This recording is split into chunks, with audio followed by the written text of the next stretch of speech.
I've been a doctor in rural Oregon for over 30 years. Of all the strange things I've seen and heard, the strangest is about a man named Merle Solace and his best friend Bud. I knew Merle and his wife Ethel all my life. They seemed happy enough until Ethel got cancer and passed away one particularly chilly fall. Merle spent that frozen winter all alone, taking the freezing winds and sympathetic smiles in equal stride. The next spring, when Leo Gatlin's hunting dog got impregnated by a stray, Merle asked for one of the pups. He told me he had always wanted a dog, but Ethel wouldn't allow it. He named the dog Bud, and they became as good of friends as any two creatures ever were. I'm not one to say he was happier with his dog than he was with his wife, but there was no mistaking that Merle smiled more easily with Bud around.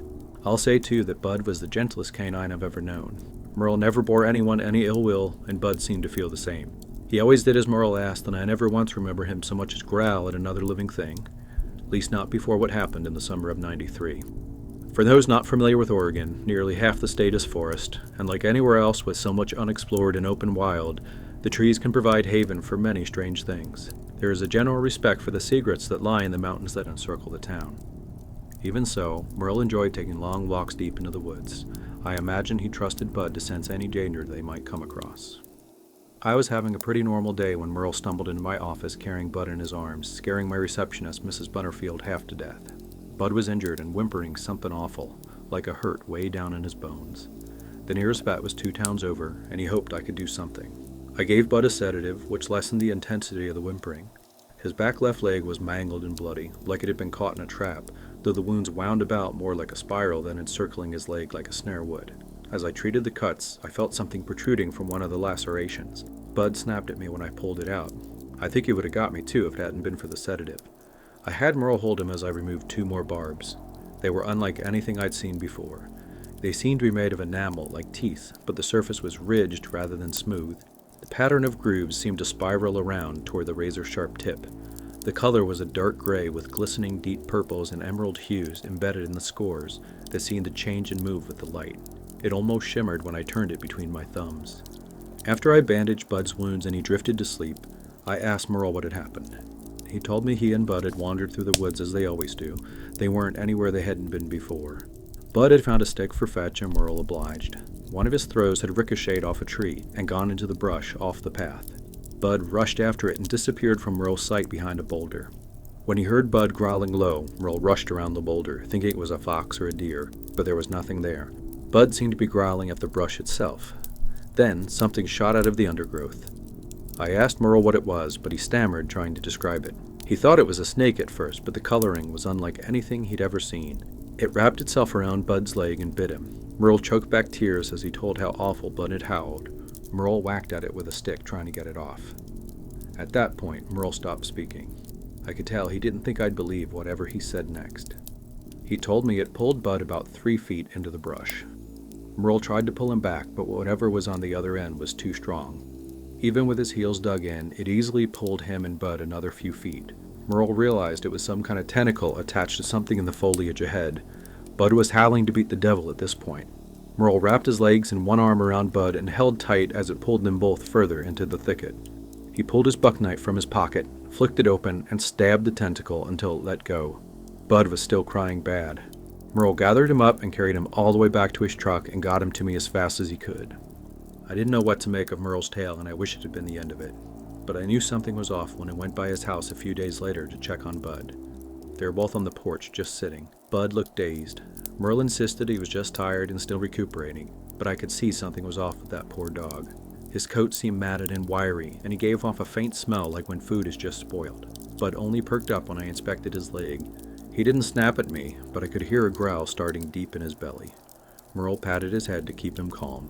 The wounds on the leg were slick with some kind of mucus, and the leg lay limper than the others. Merle could see the concern in my eyes, but he put on a smile, insisting Bud would be better in a few days. 2 days later, Ellie Purnell's parents brought her in, arm bleeding from a bite wound. It wasn't deep, but I had a bad feeling. Merle had gone to market to do some shopping and tied Bud up outside. Ellie had gotten too close and Bud had nipped her. Not deep, but enough to draw blood. Merle apologized up and down, swearing Bud had never done anything like that before. The Purnells were as Christian about it as they could be, seeing how much genuine anguish it caused Merle to know Bud had bit their girl. They did feel obligated to make a report, though, to Pete Hutchison, the sheriff. Pete had a talk with Merle, who apologized more and promised not to bring Bud into town anymore. Pete knew as well as I did how much Bud meant to Merle, and didn't have the heart to push the matter further. He told Merle to be sure Bud was always locked up or on a leash. Merle said he would make sure Bud didn't hurt anyone else. Sheriff Pete came to see me the next day.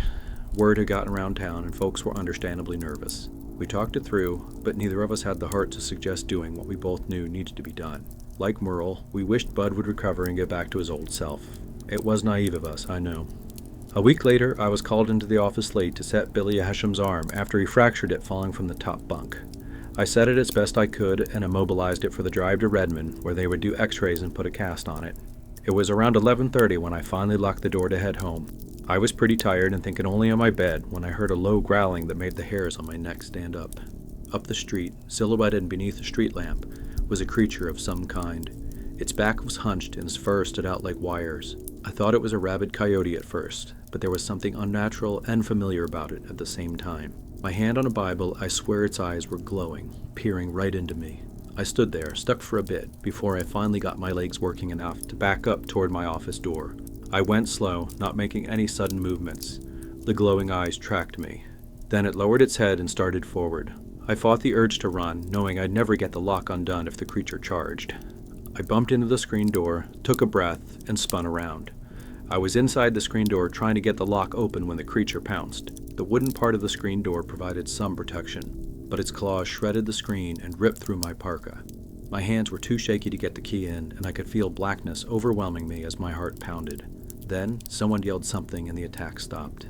I caught my breath as I heard a voice calling out. I turned to see Merle up the street. The creature's back straightened and its ears perked up, and it was Bud again. Merle chastised him as the dog rushed to him. I slumped to the porch, breathing heavy as Merle patted him. We locked eyes, and I could see Merle knew what this meant. He and Bud walked away. Merle was on the porch with Bud when Sheriff Pete and I arrived. He didn't argue or put up a fight. He just kept Bud calm as they loaded him into a truck. My blood was still full of adrenaline from my ordeal, but I could feel it ebbing away as a profound sadness overtook me. I had never seen a man's spirit break so clearly as I did that day. Watching Merle say goodbye to Bud was one of the hardest things I've ever had to watch. The next day, Merle disappeared into the woods and was never heard from again. Some say he went looking for whatever grabbed Bud that day. I don't know if that's true, but I still have nightmares about those eyes.